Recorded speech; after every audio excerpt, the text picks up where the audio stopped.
राजकारण नेहमी असतं, इलेक्शन्स एवढ्या वर्ष आम्ही बघत आलो आहे, पण या वर्षीचं तर सगळं फार वेगळंच चित्र दिसतंय. मी असं कधी बघायलाच मिळालं नव्हतं. म्हणजे सांगायचं झालं तर बघा ना, कळवा नाक्यावर आता एक होल्डिंग लागलं आहे, महाविकास आघाडीचं ते होल्डिंग आहे, पण त्याच्यात उद्धवसाहेब ठाकरेंचा फोटो लावलेला आहे.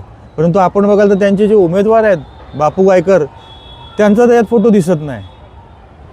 आमच्या पक्षात आमच्याबरोबर जे लढत आहेत पॅनलमध्ये, त्यांच्या मातोश्रींचा फोटो दिसतोय. वास्तविक पाहता ते अपक्ष शिटी निशाणी घेऊन उभे आहेत. आणि बापू गायकरांचा का फोटो नाही, तर त्यांचे आमच्या पॅनलमधले जे उभे आहेत त्यांच्या अगेन्स्ट हे बापू गायकर उभे आहेत. म्हणजे नक्की हा प्रकार काय चालला आहे? आज तुम्हाला उद्धव ठाकरेंचा फोटो टाकला आहे, परंतु त्यांच्याच पक्षाचे कॅन्डिडेट जे आहेत बापू गायकर, त्यांचा फोटो नाहीत. माझं एवढंच म्हणणं आहे की जे उद्धव ठाकरे साहेबांचे एकनिष्ठ असणारे शिवसैनिक आहेत ते अस्वस्थ का नाही होत, ते का स्वस्थ बसून आहेत? जितेंद्र आव्हाडसारखा सिनियर माणूस, एवढा महाराष्ट्राचं नेतृत्व करणारा, त्यांनी कळव्यात हे चालवले तरी काय, मला हेच समजत नाही. बाकी लोक सुज्ञ आहेत, पण खरंच किळसवाणं राजकारण झालं आहे की काय? म्हणजे ही पद्धत काय? लोकही कन्फ्यूज झाल्यात की हे चाललं आहे काय म्हणून.